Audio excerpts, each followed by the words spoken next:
এইভাবে একবার ভাপা দই ঘরে বানিয়ে দেখতে পারেন, স্বাদ একেবারে জিভে লেগে থাকবে। নমস্কার বন্ধুরা, মিঠুর কুকিং চ্যানেলে আপনাদেরকে আবারও স্বাগত। চলুন দেখে নিই আমি কিভাবে ভাপা দইটা বানিয়েছি একদম ঘরোয়া পদ্ধতিতে। আর কোনো কনডেন্স মিল্ক কিন্তু আমি বাইরে থেকে কিনিনি, ওটাও ঘরে বানিয়ে নিয়েছিলাম। তো দেখে নিই আমি কিভাবে বানিয়েছি আর এর জন্য কি কি ইনগ্রিডিয়েন্ট লেগেছে। দই নিয়েছি বাজার থেকে কেনা টক দই, একটা পাকা মিষ্টি আম, আমুল দুধ নিয়েছি হাফ কাপ, 1/3 কাপ মিছরির গুঁড়ো নিয়েছি, আর 1 টিস্পুন নিয়েছি কর্নফ্লোর। এটা নিয়ে রেখে দিয়েছি। এবার একটা সুতির কাপড় ভালো করে ধুয়ে নিয়ে চিপড়ে তাতে ওই যে দইটা পুরো 500 গ্রাম দই কিন্তু আমি দিয়ে দিয়েছি। আপনারা ঠিক যতটা বানাবেন সেই মেজারমেন্টে দইটা নেবেন। আর যেহেতু টক দই, মিষ্টিটা একটু বেশি দিলেই কিন্তু ভালো লাগবে খেতে। আমি কনডেন্স মিল্ক দিয়েছি, কনডেন্স মিল্কটা ঘরেই তৈরি করেছি, আগেই বললাম। এরপরে দেখুন সুতির কাপড়টা একসঙ্গে জুড়ে নিয়েছি যাতে ভারী কিছু চাপা দিলে দইটা বেরিয়ে না যায়। ঠিক এইভাবে করে রেখে আমি একটা কাচের বাটি, না পরে কিন্তু এর উপরে আরও একটা কাচের বাটি চাপা দিয়েছি একটু তাড়াতাড়ি হওয়ার জন্য, সাইডে রেখে দিলাম। এরপর ইন্ডাকশানে একটা ফ্রাইং প্যান বসিয়ে দিয়েছি, বা কড়াই যাই বলুন না কেন, 1.5 কাপ জল দিয়ে উষ্ণ গরম করে ইন্ডাকশানটা বা গ্যাসটা বন্ধ করে দিলাম। দিয়ে এরপরে হাফ কাপ আমুল ডাস্ট এটা দিয়ে খুব ভালো করে কিন্তু স্প্যাচুলা দিয়ে মিশিয়ে নিতে হবে। তো জলটা যদি কন্টিনিউ ফুটতে থাকবে তবে কিন্তু দুধটার দলা পেকে যেতে পারে, ওই জন্য একদম আঙুল ডোবা গরম করে আমুল দুধটাকে খুব ভালো করে মিশিয়ে নিতে হবে। একদম গ্যাস বন্ধ থাকাকালীনই এই যে মিছরির যে ডাস্টটা এটাও দিয়ে দিলাম 1/3 কাপ। ভালো করে নাড়িচাড়ি মিশিয়ে নিয়ে এর মধ্যে কিন্তু যে 1 টিস্পুন আমি কর্নফ্লোর নিয়েছিলাম ওটাও কিন্তু দিয়ে দিলাম। দিয়ে খুব ভালো করে 3টে উপকরণই মিশিয়ে নিতে হবে খুব সুন্দর করে, যাতে একদম, আর আজ মানে হাই হিটে দেওয়ার পর যদি কনডেন্স মিল্কটা দেওয়া হয়, সরি ওই কর্নফ্লোরটা দেওয়া হয় তাহলে কিন্তু দলা পেকে যাবে, ওই জন্য গ্যাস অফ করেই দিয়ে দেবেন।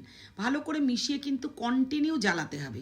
জ্বালাতে জ্বালাতে যখন ঠিক হয়ে যাবে অনেকটা, তখন নামিয়ে রাখলে কিন্তু ঠান্ডা হলে একদম কনডেন্স মিল্কের মতন হয়ে যাবে, মানে বাজার থেকে কেনা লাগলো না, ঘরেই তৈরি করা। এরপরে যে পাকা আমি হিমসাগর আমটা নিয়েছি, হিমসাগর আম কিন্তু বেশ মিষ্টি হয়। আপনারা যে কোনো মিষ্টি আম নেবেন, তাতে কি হবে, মিষ্টিটা বাইরের থেকে যে মিষ্টি অ্যাড করা ওটা একটু কম দিলেও হবে। এবারে খুব ভালো করে খোসাটা ছাড়িয়ে নিচ্ছি। আর খোসা যদি ছাড়াতে মানে ছুরিতে অসুবিধা হয়, বটিতে ছাড়াতে পারেন, যা পিলার দিয়েও, ভেজিটেবল পিলার দিয়েও ছাড়াতে পারেন, বা একদম মানে সাইডগুলো ছুরি দিয়ে কেটে নিয়ে মাঝখানটায় একটু ফাল ফাল করে কেটে তারপরে চামচ দিয়েও এই মানে কাঠটা তুলতে পারেন। এই আমের যে পিসগুলো তুলে মিক্সিতে ঘুটে নিতে হবে, মিক্সিতে ঘুটে নিয়ে একদম এর যে কাঠটা, আমের কাঠটা বার করে নিতে হবে। তো দেখুন আমি খুব ভালো করে ছাড়িয়ে নিয়েছি। ছাড়িয়ে নিয়ে পুরো আটির থেকেও কিন্তু মাংসটা, আমের গায়ের যে মাংসটা সেটা ছাড়িয়ে নিলাম। নিয়ে এবারে ছোট ছোট পিস পিস করে আমি একটা মিক্সিং বোলে দিয়ে দেবো। আর মিক্সিং বোলটা ঘুরিয়ে নিলেই একেবারে স্মুথ পেস্ট হবে। এর মধ্যে কিন্তু জল দেওয়ার কোনো দরকার নেই, কারণ আমের পেস্টটাই কিন্তু একটু পাতলা হবে, আবার এদিকে দইটা দেওয়া আছে। যতই জল ঝরিয়ে নিই না কেন এর মধ্যে একটুও জল ব্যবহার করবেন না। দেখুন দইয়ের মধ্যে দিয়ে কতটা জল ছিল, পুরোটাই বেরিয়ে গেছে। এরপর আমি একটা বাটির মধ্যে দইটাকে শিফট করে নেব।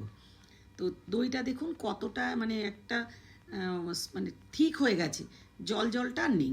এরপরে যে আমের পেস্টটা করেছিলাম সেই আমের পেস্টটাও কিন্তু দইয়ের মধ্যে দিয়ে দেবো। খুব সুন্দর খেতে হয়, আর খুব মানে ইজি পদ্ধতিটা, সবার জন্য কিন্তু করাটা খুব ইজি। যারা রান্না করতে পছন্দ করেন না তাদের জন্যও কিন্তু খুব ইজি, মানে অনেক সময় লাগে, অনেক খাটনি করতে হয়, এই জন্য অনেকে রান্না করতে পারেন না। তবে ভাপা দইটা কিন্তু খুব ইজি। খুব ভালো করে মিশিয়ে নিতে হবে যাতে দই আর আম একসাথে মিশে যায়। এরপরে দেখুন কনডেন্স মিল্ক যেটা আমি তৈরি করেছিলাম সেটা কিন্তু অল্প অল্প করে দিচ্ছি আর খুব ভালো করে মিশিয়ে নিচ্ছি। বেশ ভালো করে মেশাতে হবে যাতে একটা ক্রিমি টেক্সচার মতন চলে আসে, ক্রিম মতন হয়ে যায়। খুব সুন্দরভাবে কিন্তু ফেটিয়ে নিচ্ছি। তো আমার চ্যানেলটা যারা যারা সাবস্ক্রাইব করেছেন তাদেরকে অসংখ্য ধন্যবাদ।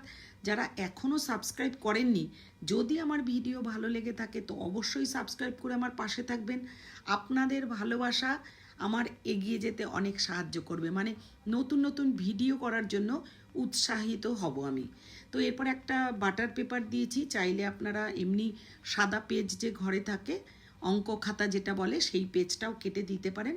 যে কোনো বাটি বা যে কোনো কিছুতে এরকম শেপওয়ালা যে ডিশ দিতে হবে, বোল দিতে হবে তা নয়, দেখতে ভাল লাগবে বলে আমি এই বোলটাতেই দিয়েছি।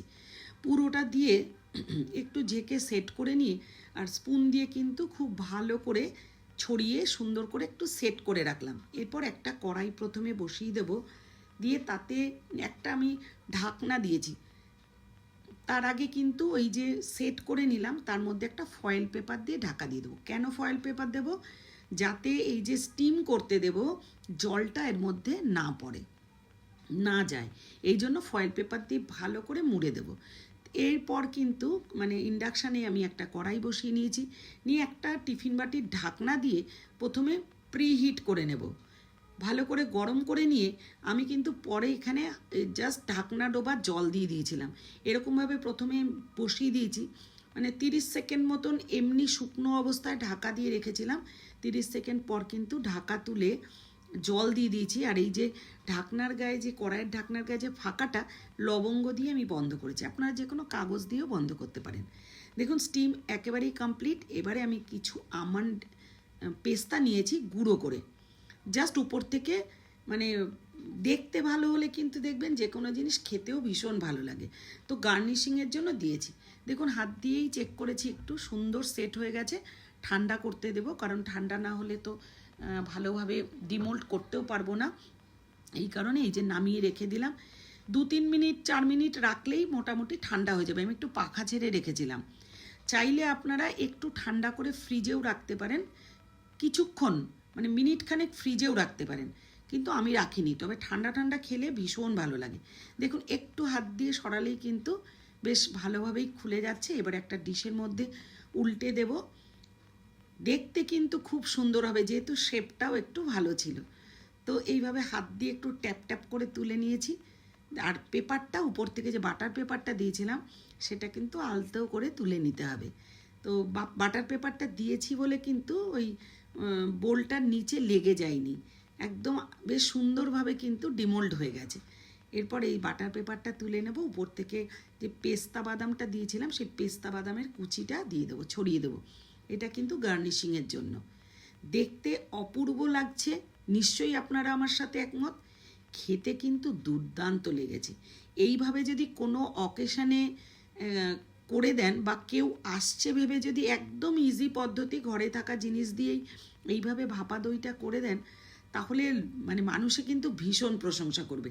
আমি ঘরের প্রত্যেকের কাছ থেকে ভীষণ প্রশংসা পেয়েছি। তো পুরো ভিডিওটা যদি ভালো লেগে থাকে অবশ্যই লাইক করবেন এবং কমেন্ট করে জানাবেন। বিশেষ করে যারা এই ভিডিও দেখে বানাবেন তারাও কিন্তু কমেন্ট করে জানাবেন কেমন লেগেছিল। আমার সত্যি ভীষণ ভালো লেগেছে। তো ভিডিওটা দেখার জন্য অসংখ্য ধন্যবাদ।